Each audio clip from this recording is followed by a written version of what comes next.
Hello and welcome to MetalVice and 666. I'm your host Brian, joined with the other host, Karen. And if you haven't joined us before, this is where we pick a topic and talk about it for 6 minutes and 66 seconds.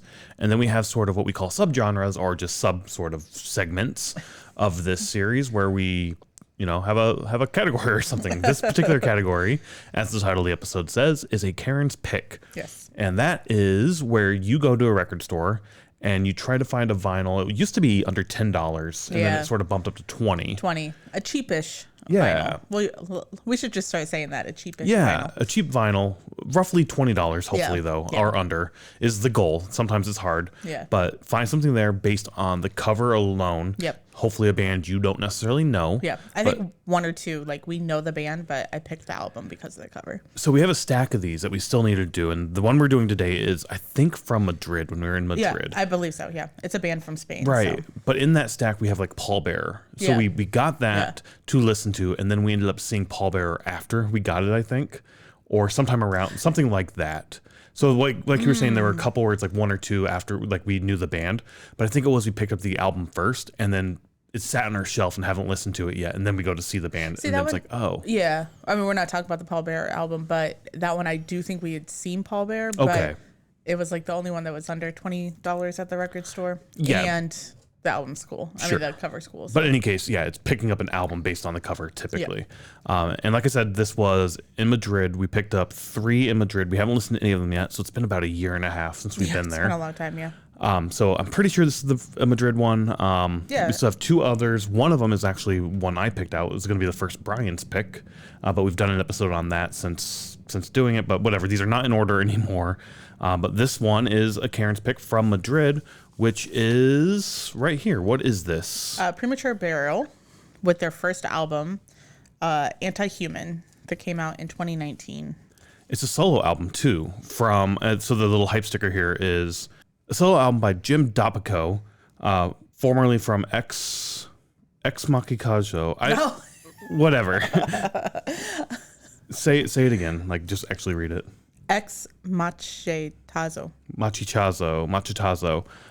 And just Hammer. It says the album is fueled by the darkest heavy metal, doom rock, and punk rock from the glorious 80s.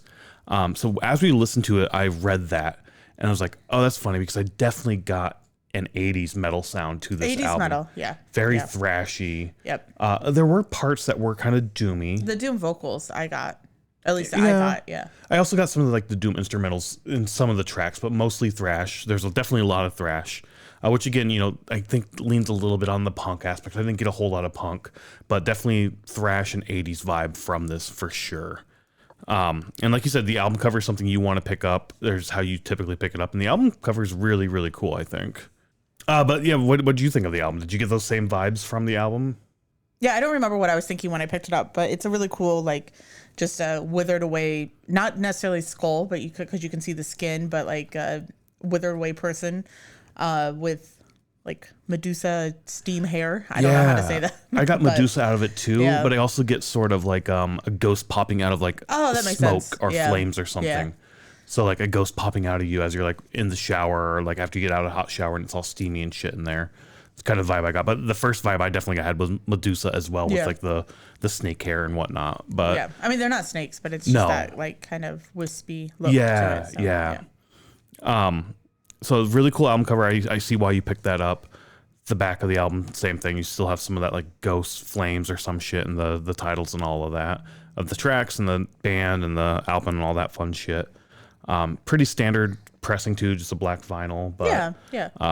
I mean, they only have 2 albums out, so really? And okay. then Oblivion or something like that. Yeah. Okay. The Premature Burial, they only have 2 albums, but they started in 2018. This came out in 2019, and then there's one more album. I can't remember what year that was, but I don't remember how I knew that this was a Spanish album. Well, I mean, it's in English. The vocals are in English. Yeah, the English are. But or the vocals are, yeah. The English are. But it's a band from Spain. So I don't remember if this is in a local Spain or if I was going through and Googling it. I can't remember. But I know I wanted to pick up a Spanish band. Yeah, and the weird thing is too, I wish I could tell you where we found it. Yeah. The record store name. We'd have to go back through our video. Our video, and like we still have a vlog I need to put together at some point for this. I say that about every fucking trip we do, but we do have a vlog. We do like vlog going in here and looking at the record store. We even asked them like, is it cool if we take photos? And we did it from the outside, but I can't tell you the name of it right now off the top of my head. I can tell you how to get there from our hotel. Drop me into the hotel or that city square thing we were at. Yeah. Plaza de Mayoral or something is what it was called. Yeah. So if I was there, I could walk there from this, but it was down this one little windy alleyway, not too far off the train station we always took. Yeah. Which again, I don't remember the name of the train station we always took, but it was kind of cool. It was just down this windy alleyway, and I think the first time we found the record shop, it wasn't open because we walked down that way for dinner one night. Oh, okay. And then we came back like a couple days later during the day and they were open. And then we went to it, yeah. Yeah. Really cool spot. I do remember that. Had a bunch of vinyl, not necessarily like a metal category or this. It was everything was sort of mixed in, I think. And it was a lot of, I mean, I don't know, maybe more alternative type shop than like a metal shop. But I mean, it was records, so we obviously popped They had like lunch boxes and shit like that, I think, in there as well. Other little knickknacks that you could buy, like bags with sayings on them. Yeah, I was going to say, I feel like t-shirts, maybe bags, stuff like that. So, yeah, definitely a cool shop, though. Yeah, and I'm surprised we found this album, honestly. When you got it, the album definitely, look at the cover, definitely seems like a metal cover. I don't really look at the hype stickers like this. Calls out being heavy metal and doom. But listening to it, I was like, holy shit, this is a really good metal album. I really enjoyed this. I enjoyed it a lot as well, especially I did get the doom vocals. I know you said you didn't really, but I mean, it kind of starts out like with like a death metal type vocal, but as the album goes on, it's more doomy, more like that drawn out sound and stuff like that. Yeah. So. I mean, I got more death metal out of the lyrics, of those vocal singing and whatnot, the music itself, and then thrashy. Maybe later on the album there was definitely more doomy elements, and like I said, there were a couple elements in the tracks to me that stood out as being very doomy, but definitely thrash forward to me. Which again, we've talked about this in the past of the big four, Slayer seems like the thrash death metal type band to me anyway, where Anthrax is the thrash punk, and then you have Metallica and Megadeth, which are just straight up thrash. And this to me, when I was listening to it, I got some sort of Slayer vibes from them. Interesting. For sure, in terms of like, oh, this is thrash, but with a little bit of death metal thrown in there as well. Oh, okay. I think that's interesting. Yeah. Next time I listen to it, I'll have to listen to that. But I'm assuming, I mean, it's hard with album or like a record because I wasn't really keeping track of the song number. Mm-hmm. But on side B, I believe Creator and Destroyer starts with the guttural like throat. Okay. Like kind of tribal vocals, and that was very interesting because it's totally different than anything else. But then after that starts, then immediately goes into like kind of like a rock metal sound. So kind of out of place in my mind. Okay, for the album as a whole. Well, as the album as a whole, I think it's good because, like I said, like as the album goes on, I got more of that doom, like drawn out vocals. So I feel like that had a place. But where that stops, like the throat, guttural throat sound stops and then goes into the rock metal sound, that I thought was out of place. Okay. Not the vocals itself. Gotcha. Well, I guess I was saying that track felt out of place compared to all the other tracks on the album, but you didn't think so. You thought it fit perfectly. No, yeah, I think it fits perfectly. Because I mean, I got a lot of rocky, thrashy elements as well. I don't know. I got a lot of rock in there as well, but it makes sense from like the 80s because a lot of the metal has some rock elements to it. Even though this wasn't in the 80s, this was in the 2018s, but you said that somewhere, Glorious 80s. Yeah, punk from the Glorious 80s. Yeah.